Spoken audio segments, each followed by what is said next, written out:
Rev up your engines!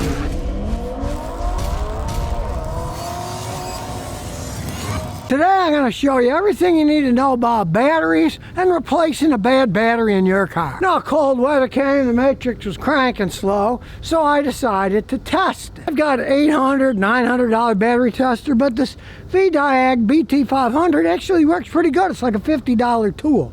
It's so easy to use. You just put positive on positive. You want to get it on nice and tight. And negative on negative. Real easy to use.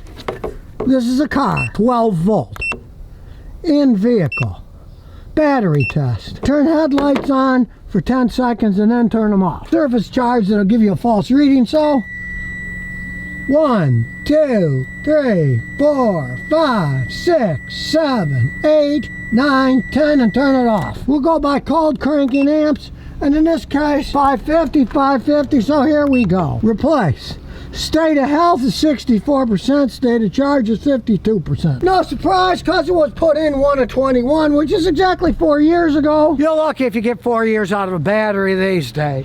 Now, what are you going to buy for another battery? Because this is an AutoZone battery. I bought an AutoZone in Houston 4 years ago when I was still living there. And to replace it with that same battery that lasted 4 years, it's almost $200 now. So, on the street was a Rural King, same 550 cranking, 60-month warranty, which is 5 years. And this AutoZone one only lasted 4 years. And for a new one, they want $200. This thing was $50. Now, I tried to buy one that was $40 more at the local Walmart, but I guess the Walmarts don't give a crap about their customers anymore. Sam Walton's probably rolling in his grave. They didn't have the battery I wanted. They said, well, that's all the batteries we have. We're kind of getting rid of batteries. We're stocking less stuff. So, to Walmart, I decided on Rural King, because my grandson buys them all the time, and they generally last quite some time. If it's 1/4 the price of the other battery, that battery only lasted 4 years. This is a 5-year guarantee. Hey, I'll take the chance. If it goes bad, Rural King's only 5 minutes down the street.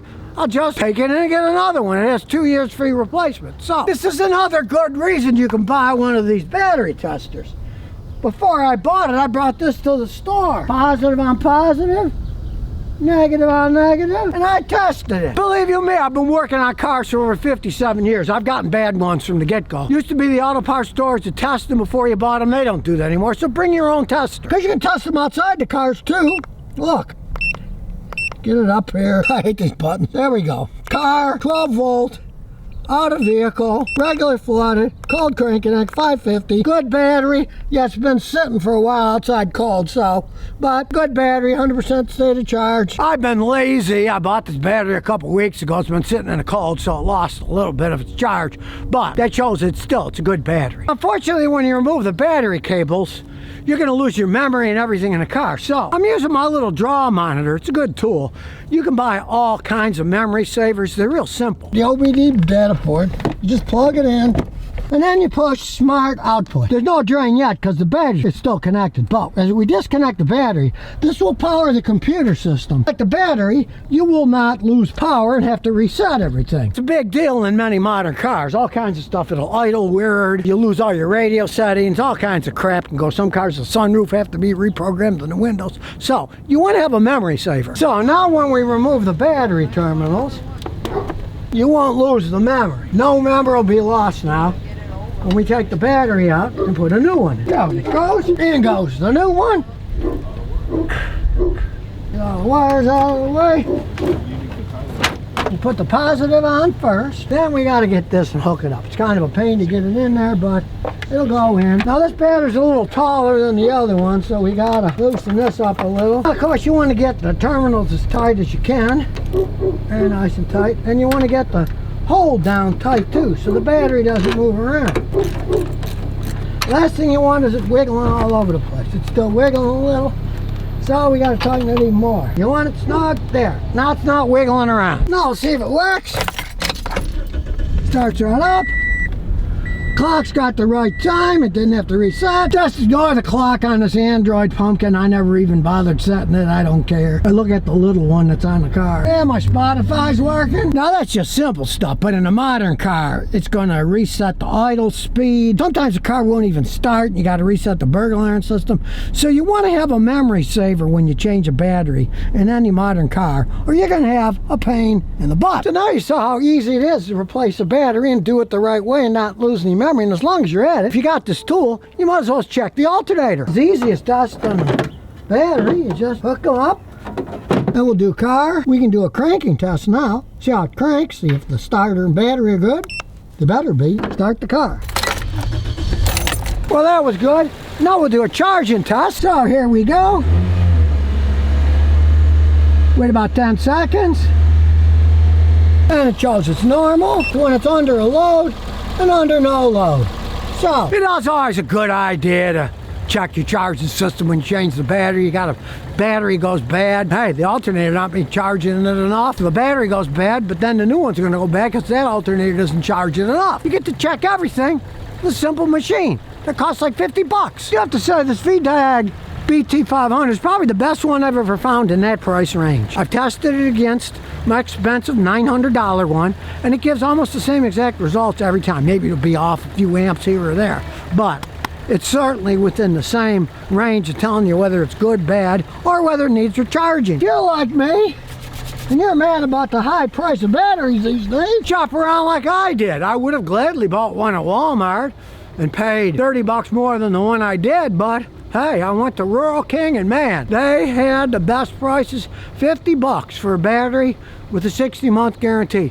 You can't beat that. And you learned it's pretty easy to replace a battery. Now, if you have a more modern car than this, and it doesn't have a regular flooded battery, but it's got like an absorbed glass mat or a fancier battery, you really should replace it with the more expensive batteries, like absorbed glass mat batteries, or some of the newer batteries that have a longer lifespan, but they do cost an awful lot more. For example, if I wanted to get a fancy one for this, they were like 350 bucks. Well, as far as I'm concerned, I'm happy with the $50 one that starts the car and runs. We'll see how it lasts for years, but I've got a customer with the Matrix. The last time he bought one, the same place, his lasted 5 years, then he got another one. Heck, my expensive one from AutoZone only lasted 4 years, so if this thing lasts for 2 years, it'd still be better than paying 4 times as much for a battery. Just replace it. But we'll see how time goes on with this Rural King battery. It's a good idea to price around, because you're going to get ripped off if you're stranded somewhere and you need a battery. You know how that goes. When I was back on the East Coast, I saw a guy at an auto parts store, and they're trying to sell him a battery for 250 bucks. And I told him, I said, you go down the street and get one for 50 bucks. So he did. And regardless of where you buy your battery, hey, if you do it yourself, you're going to save money. You're going to know it was done right, and you won't have to worry about people screwing something up when they're working on your car and trying to sell you stuff. I have seen more people have problems after they had a battery installed. Now, a lot of it had to do with they didn't keep the memory alive, so you don't have to buy the fancy one I have. You can get a keep memory alive thing on Amazon that works off of a 9-volt battery for like $14. Plugs right in the OBD port, same thing, and it'll keep everything alive so you don't lose any of the memory in your car. Run the same. And here's some bonus questions and answers. You know, people always ask me, what kind of little work vans can we get? And I say, well, I don't know, because they all stink. Well, Ford Transit Connect sales just dropped 50% for their second quarter of 2024. And it wasn't like they sold that many in 2023 either. In 2024, they sold 2,400. In 2023, they sold 4,900. So 24 to 49, that's a big dump, right? I tell people they're not that well made. Now, what's their competitor? The Ram ProMaster City. They sold 4,100 of them in the second quarter of 2023. In the second quarter of 2024, they sold 7. So, now, what a lot of people don't understand, they'd see that and think, Ram ProMaster City. It's not a Ram, it's a Fiat. It's a pile of crap. Basically, it's a Fiat Ducato van. It's a rebadged version of the Fiat Ducato. And they are piles of crap. Guy brought me one in Rhode Island. It had 6,400 miles. It was burning oil already. The engine was clacking like mad. And it was a few months old. They were rolling piles of crap. No wonder they discontinued them in the United States. I mean... At least the guy that brought it to me, it was a work van. It was his boss had bought the work vans, right? And the previous one, they had burned oil, and they had to get the engine replaced. This one was so new, they said, well, we'll have to test it and see how much oil it burns. And if it burns less than a quart every 1,000, no, that's normal. Well, it wasn't just that it burned oil. It sounded like a freaking worn-out sewing machine. Clickety, clickety, clickety, click, click. It was made so poorly, it's no wonder they went out. And really, the Ford Transit vans weren't that great either. They weren't nearly as bad as those piece of crap Fiats that they called Ram ProMaster City. But they were still bad and they don't make them anymore either. So if you never want to miss another one of my new car repair videos, remember to ring that bell.